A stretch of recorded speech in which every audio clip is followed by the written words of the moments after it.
Pourquoi j'ai accepté ce festival? D'abord parce que moi j'ai un lien très fort avec la francophonie, avec Israël, avec mon métier qui est de dire des textes, de les jouer, mais aussi de les lire, parce que j'aime beaucoup tout ce qui est prise de parole, orale, oralité, histoire qu'on raconte. Et ça tombait vraiment pile avec ce que j'avais envie de faire, ce que je fais, ce qui est mon métier. Sortez, respirez, c'est le Quality Time. Nous avons le plaisir d'accueillir Roselyne Derry, Gilles Cohen, qui est comédien. Si vous avez déjà regardé Le Bureau des légendes, ça vous rappellera forcément quelque chose. Et puis Nathalie Azoulay, prix Médicis 2015 pour Titus n'aimait pas Bérénice. Alors, ils sont là tous ensemble parce que nous allons parler de ce très beau festival Livre en scène. Roselyne, bonjour. Roselyne, bonjour. C'est grâce à vous que ce festival existe ? Oui, un peu. En fait, l'idée, oui, c'est vrai, l'idée est venue en 2011, en fait. Ça a été l'année de la création du festival. En fait, ça s'inscrit dans mon travail. Je suis attachée livre à l'Institut français depuis quelques décades, on ne va pas dire exactement. Et mon travail, c'est vraiment la promotion du livre français en Israël, mais du livre français également en traduction hébraïque. Et du coup, évidemment, je travaille en parallèle avec la traduction des livres en hébreu, des livres israéliens en français. Donc mon idée, c'était de trouver un moyen plus sympathique, plus drôle, en fait, de pouvoir promouvoir ce travail de traduction qui est essentiel, en fait, dans l'échange entre ces deux pays, entre ces deux cultures. Et aimant énormément les lectures, comme ça se fait beaucoup, comme c'est d'une tradition, en fait, en Europe et en France également, que je me suis dit, tentons le coup, on va essayer de faire des lectures ici en Israël. Alors, des lectures, c'est pourquoi nous avons nos invités qui nous suivent en Zoom et on les remercie d'avoir de Paris accepté d'être avec nous. Alors, vous allez lire quoi tous les deux ? Honneur aux dames. Nathalie. Je vais lire la traduction en français d'une nouvelle d'une auteure israélienne sur un texte lié au féminisme, n'est-ce pas, Roselyne ? Oui, c'est ça. Il faudrait peut-être... je me permets juste d'ajouter une chose, c'est-à-dire que dans le festival, nous invitons des comédiens et nous invitons des écrivains. Et en fait, ce qui s'est passé cette année, c'est qu'on a un thème, en effet, sur le thème féminité. Cette aventure est partie d'une publication de petites nouvelles dans le journal Le Monde, comme ils font en général tous les étés. Ça a été remarqué par un universitaire, Michel Kahn, de l'Université de Tel Aviv, qui a beaucoup aimé ces nouvelles françaises. Donc il y avait des nouvelles de Nathalie Azoulay, de Mélisse de Kerangal, de Marie Dariussec, de Karine Thuil, donc de très très jolies nouvelles. Elle les a remarquées, elle a dit « Tiens, je vais les traduire en hébreu ». Donc c'était il y a à peu près 2 ans, c'était juste au début de la pandémie. Et puis on s'est dit, c'est dommage quand même, il faut faire quelque chose avec ça. Donc j'ai proposé de les publier, mais un éditeur ne publie pas juste des nouvelles d'auteurs français qui ne sont pas forcément tous traduits en hébreu. Et l'idée a été de demander la même chose à des écrivaines israéliennes. Donc nous avons une anthologie qui est publiée pour le festival, c'est super, qui est publiée pour le festival par les éditions Ariénir, qui va comporter donc 6 nouvelles d'auteurs françaises donc qui ont été traduites en hébreu et 7 nouvelles, en fait, il y en a une 7e d'auteurs israéliennes de renom, on pourrait en citer quelques-unes, qui ont été écrites spécialement pour cette anthologie sur le thème féminité. Alors, thème féminité, mais le thème, on va dire, général du festival, c'est « Et si on parlait d'amour ?» C'est ça qui vous a inspiré, Gilles ? C'est pour ça que vous avez accepté de participer à ce festival ? Pourquoi j'ai accepté ce festival? D'abord parce que moi j'ai un lien très fort avec la francophonie, avec Israël, avec mon métier qui est de dire des textes, de les jouer, mais aussi de les lire, parce que j'aime beaucoup tout ce qui est prise de parole, orale, oralité, histoire qu'on raconte. Et ça tombait vraiment pile avec ce que j'avais envie de faire, ce que je fais, ce qui est mon métier, et voyager pour pouvoir dire des textes, des beaux textes. ça m'a tout de suite plu, quoi. C'est émouvant pour vous de savoir que vous allez vous retrouver sur la très belle scène du théâtre Caméry, que vous allez déclamer, faire votre métier en fait devant un public franco-israélien. C'est toujours émouvant pour moi d'être sur une scène de théâtre. En même temps, je fais un métier. Hein. Je suis là plutôt pour émouvoir plutôt que d'être ému. Vous voyez, mais c'est très fort, je dirais. C'est très sympathique et très fort. Voilà, c'est toujours. Alors, vous allez lire quoi, vous ? Vous allez lire quoi ? Moi, je vais lire un très très beau passage des Valeureux d'Albert Cohen. Je vais lire également, je pense, quelques passages de Ce que le jour doit à la nuit de Yasmina Khadra. Et vraisemblablement des extraits d'un auteur israélien dont je ne me rappelle que le prénom.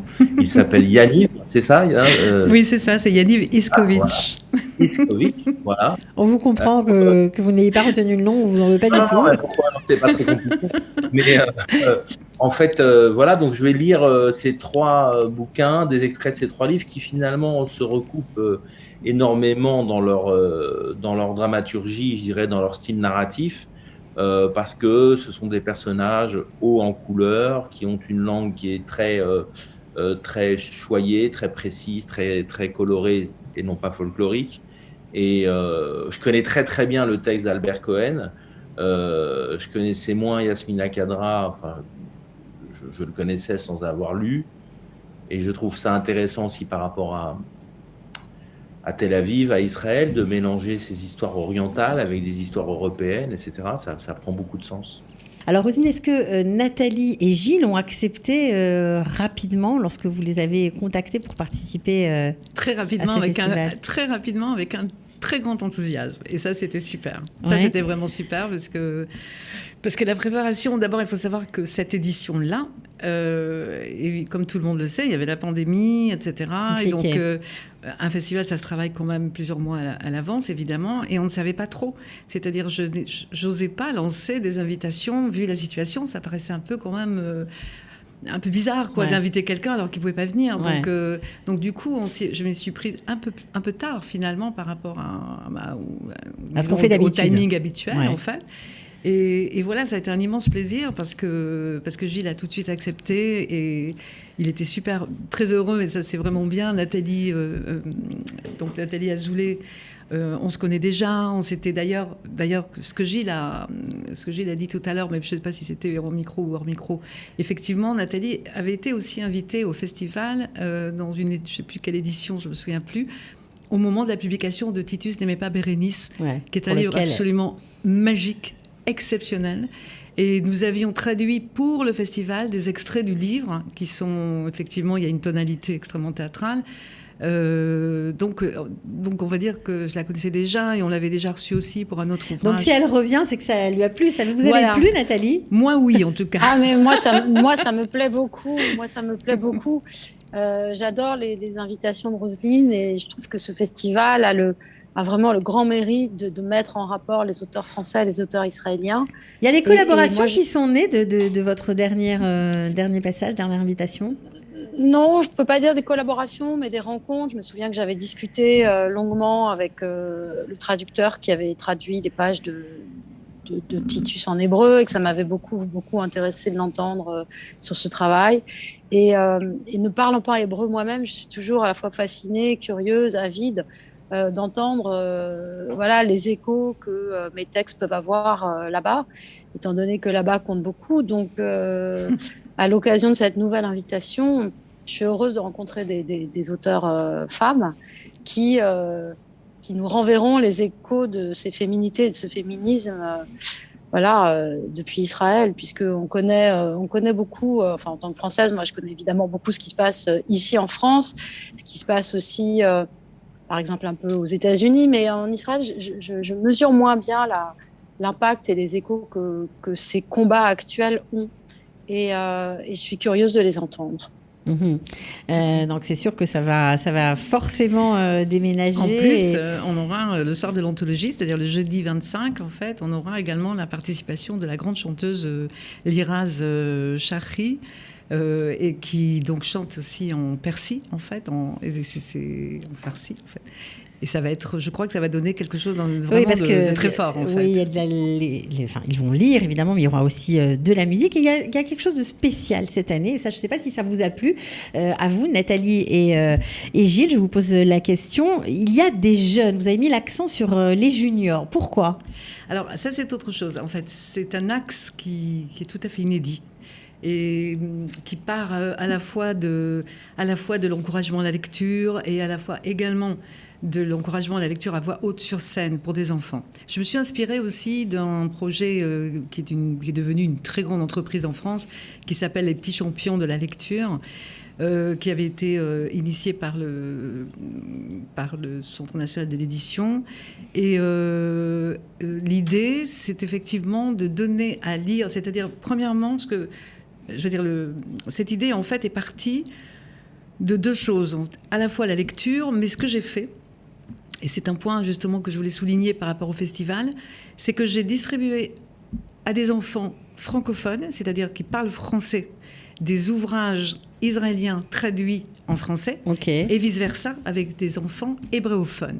Donc, l'idée, c'est à la fois de lire des livres, évidemment pour leur âge, bien évidemment, mais c'est également de leur donner à découvrir, en fait, la littérature de l'autre. Parce que ce n'était pas forcément naturel qu'ils puissent tomber sur des ouvrages d'auteurs étrangers. On sait très bien que la littérature pour la jeunesse en Israël, elle est énorme, elle est prolixe, exactement comme en France. Donc ça, c'était la première chose. C'est cet échange, parce que c'est vraiment la base de ma passion, en fait, ici. C'est cet échange entre les deux littératures qui va provoquer, en fait, cette ouverture de l'un vers l'autre. Donc, ces enfants, âgés de 10 ans, ont dû lire un livre, choisir un extrait. Ce projet a commencé il y a déjà quelques mois. Ils ont participé à une grande audition, vraiment, mais très, très, comment dirais-je, extrêmement formelle, avec un jury, etc. Donc déjà, cette partie-là était énorme. Il y avait plus de 50 enfants. Et puis, de ces 50 enfants, donc on en avait gardé quelques-uns qui ont pu bénéficier d'une véritable masterclass vraiment professionnelle de lecture à voix haute. Et il y en a 7 qu'on va retrouver le mercredi donc 24 novembre, sur la scène du Théâtre Cameri, et qui vont faire une lecture. Magnifique. Voilà. Magnifique. Voilà, vous vous souvenez, je rebondis sur ça, parce que vous, le matériel dans votre travail, que ce soit vous, Gilles Cohen, ou vous, Nathalie, c'est les mots. Est-ce que vous vous souvenez de votre première émotion, la première fois que vous avez eu un livre entre les mains ? Ah, moi, non, moi, je ne me souviens pas, en fait. Je crois que j'ai toujours eu un livre entre les mains, mais comme c'était un peu un prolongement organique, je ne crois pas que je me souvienne. C'est comme si on me demandait de me souvenir du moment où j'ai eu des mains, en fait. Et je crois que je ne fixe pas de moment précis de cette découverte, parce qu'elle est trop intégrée, trop incorporée. Ouais, il n'y a pas une histoire en particulier. Mais j'imagine que du coup, ce projet vous touche, quoi. Ah bah oui, je trouve ça formidable que de jeunes enfants, enfin des enfants si jeunes, soient sur scène et soient aux prises avec ce qui est à la fois précieux, menacé, fragile et en même temps fondamental, à savoir la lecture, et qui plus est la lecture à haute voix. Ok. Et vous, Gilles ? Et c'est assez différent parce que moi, je viens d'un milieu social où il n'y avait pas de livres chez moi, chez mes parents. Il n'y avait que la télévision et des bandes dessinées. Donc moi, mes premiers livres, c'est des Picsou, des Tarzan, des trucs comme ça. Et ensuite, j'ai découvert la littérature au lycée, parce que j'étais dans un lycée qui s'appelait le lycée Voltaire à Paris, où tous mes profs étaient des écrivains, ou des historiens, des journalistes.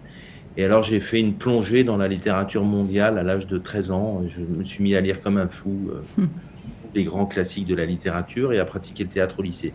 C'est là que je suis tombé amoureux des livres, en particulier de Molière, et après de la grande littérature. Moi, j'ai une passion pour tout ce qui est littérature classique, Balzac, Hugo.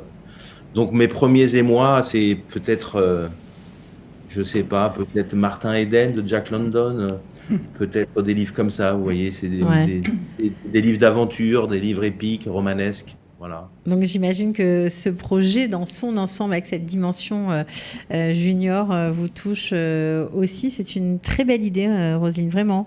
Voilà. Alors évidemment, il y aura plein de choses pendant ce livre en scène, 7e édition du 23 au 25 novembre au Théâtre Caméry. On fait comment pour venir? Est-ce que c'est ouvert à tout le monde? Absolument. Je crois que j'ai oublié la chose. C'est l'essentiel. La chose oui. la chose la plus importante, c'est un festival bilingue. Bien sûr. C'est la base, c'est-à-dire que donc les lectures que feront Gilles et que feront Nathalie sont présentées, ils vont lire en français, mais derrière eux, il y aura le sous-titrage en hébreu. Voilà, et vice-versa avec les comédiens. Donc tout le monde peut venir, qu'on soit israélien, hébreu. C'est l'objectif. Voilà, c'est vraiment l'objectif. C'est d'ailleurs, c'est la démarche aussi de l'Institut français de manière générale, en fait.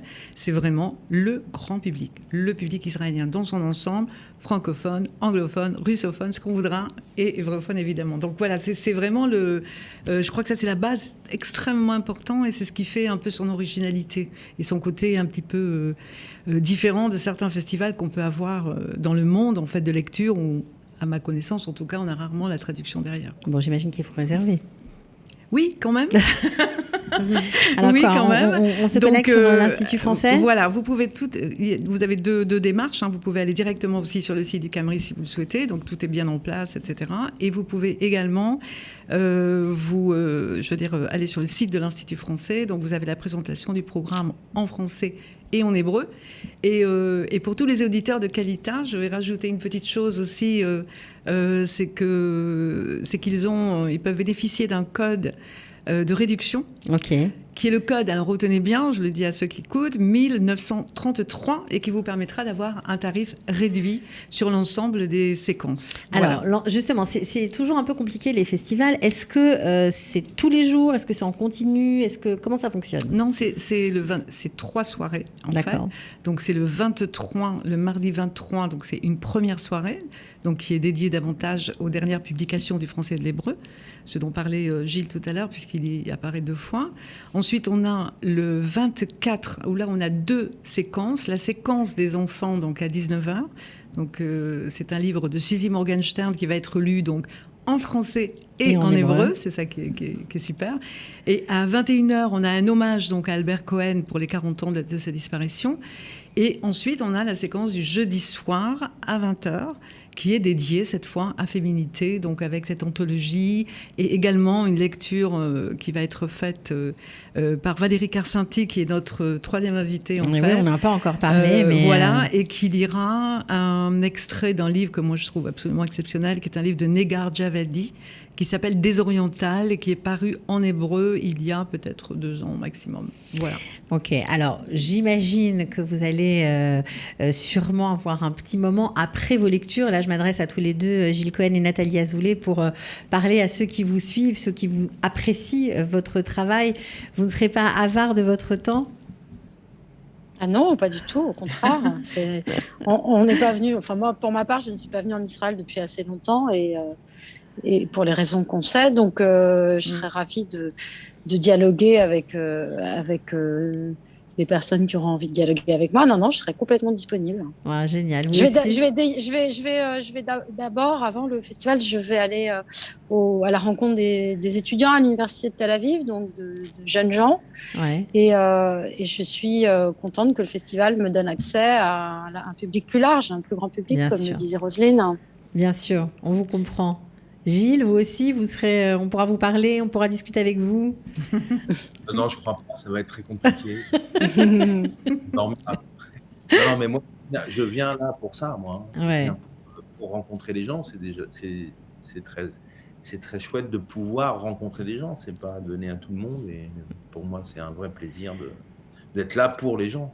C'est pour ça que je viens. En tout cas, on voulait vraiment vous remercier d'avoir pris un peu de temps sur vos emplois du temps chargés pour rester un petit peu avec nous et nous donner envie de vous rejoindre entre le 23 et le 25 novembre au Théâtre Caméry. Voilà, 7e édition du Festival Livre en scène. Bravo Roselyne pour ce travail. Merci à vous de venir en Israël. J'espère que vous allez passer un bon séjour puisque les frontières sont ouvertes. C'est tant mieux pour nous.